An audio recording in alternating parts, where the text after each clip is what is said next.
How many times did they actually, her poking Caitlin Clark in the eye? And that really had me thinking, like, damn, how many times did they actually, drop the ball and didn't call stuff against Caitlin? Now, Caitlin got called for a technical for hitting the back of the backboard, but somebody viciously clotheslined her. We're not getting a call for that. WNBA refs must think they're running a circus, because their calls on Caitlin Clark are pure clown material. 1 minute she's getting decked with no whistle, the next she so much as breathes wrong and it's a technical foul. But here's where it gets wild. The receipts are out, and it looks like these refs have been pushing an agenda. The evidence? Absolutely embarrassing. Buckle up, because this whole situation is about to blow wide open. They need to be investigated ASAP. We see what's happening with Caitlin Clark. There's no reason you shouldn't be protecting your star player, because without Caitlin Clark, there won't be no sold-out arenas. The WNBA refs really thought they could just skate by after last season, huh? They actually believed no one would notice how they treated Caitlin Clark like some random pickup player while everyone else got superstar-level whistles. Other players so much as get looked at wrong and it's a foul, but Caitlin?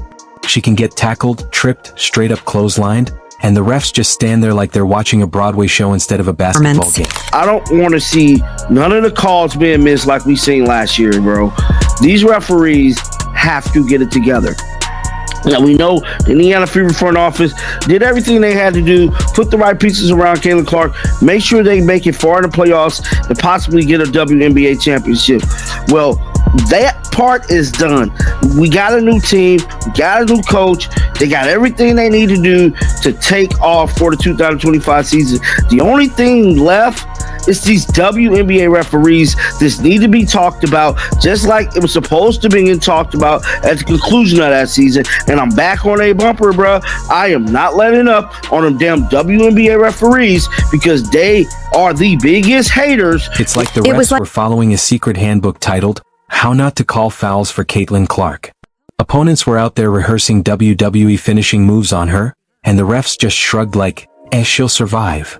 Meanwhile, if Caitlin so much as exhaled near another player, boom, whistle, technical, free throws, and someone's calling security because apparently breathing is now a flagrant foul. The offensive fouls are definitely surprising at times. I feel like I do get help. She sold this flop perfectly. I gotta tip my hat to it. Had her hand on her chest. Most people who flop, they always do the little face thing. And she sold it perfectly. I gotta give it to her. Here's like a play from a different game.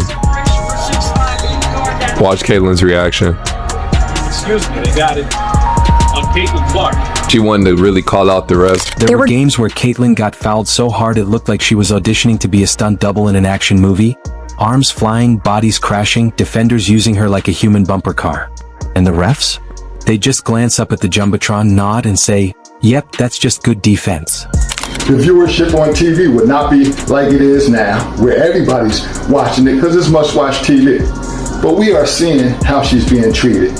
She's being pushed around, she's being slapped around, sometimes she's being punched around, and the fouls just keep getting harder and harder. And let's talk about consistency, or more accurately, the complete lack of it. One game, a defender can hip-check Caitlin clear into another time zone with no whistle. The next, some random role player gets their shoelace grazed, and the refs come running in like lifeguards yelling "and one." The double standard was crazier than a rookie trying to guard a seasoned vet in the post. But the best part? The refs never bothered to explain anything. You have to be great as a ref. You have to be consistent. You have to. It can't be inconsistent. It can't be AAU refs. No accountability. No acknowledgement. Just pure gaslighting. Caitlin would get hit harder than an NFL quarterback, stand up looking for justice, and the refs would already be halfway down the court pretending they didn't see or hear a thing. At this point, she needed to wear a body cam just to prove what was happening. And let's not forget the offensive fouls she kept getting. For what? Dribbling? Offensive. Cutting through the lane? Offensive. Looking at the basket? Offensive. It's like the refs woke up every morning asking themselves, how can we make Caitlin Clark question reality today?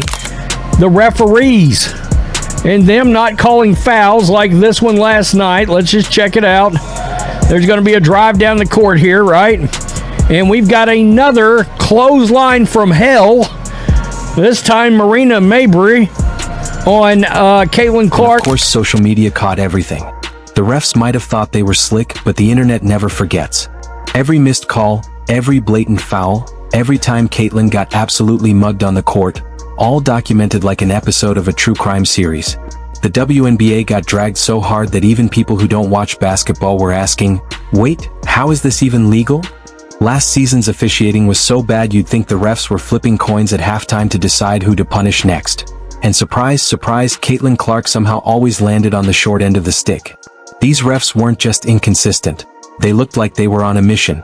A secret society of whistle holders united by one goal: make sure Caitlin Clark never had a peaceful night on the floor. But now, the league's finally investigating, and it's about time. Because let's be real, half of these refs wouldn't even get hired to officiate a middle school game. Yet here they were, calling plays like they had a personal vendetta. And the most infamous moment of all? The now legendary eye poke from Dejanai Carrington. The play that turned a bad season of refereeing into a full-blown Carrington. She been going through the trenches this year. They've definitely been, you know. But you see how the hand starts out like this, and then she goes down and says, I'm poking this bitch in the eye. Let's see you make a three-pointer with one eye, you know? But, you know, again, that comes, that goes back to that. If you want to be the greatest, you got to deal with the hate and the haters, and people that are doing dirty shots and trying to take you out. That's normal. It's what Jordan went through, right? It's what Jordan went through. For sure. She had a black eye. Yes, the a moment so ridiculous it deserves its own Hall of Fame wing under, you can't make this stuff up. Dejanai Carrington practically shoved her entire hand into Caitlin's face like she was digging for the last Pringle in the can. And what did the refs do? Absolutely nothing. No whistle. No review. Not even a polite, hey, maybe don't commit assault on live TV. They just let it slide like they'd witnessed the slowest, most obvious foul in basketball history and decided, we've seen worse. Meanwhile, Caitlin so much as breathes near a defender and suddenly it's illegal screen, offensive foul, breathing too aggressively, looking at an opponent the wrong way. They called everything on her. Everything except an actual travel, which is ironic, considering half the league treats the rulebook like a bedtime story they stopped reading in 6th grade. And now the league's finally looking into it? You're telling me someone at WNBA HQ actually watched the tapes and went, maybe our refs shouldn't officiate like they've got personal beef with a rookie. Miracles do happen. Apparently, it just takes an entire season of chaos and a viral eye poke to get there.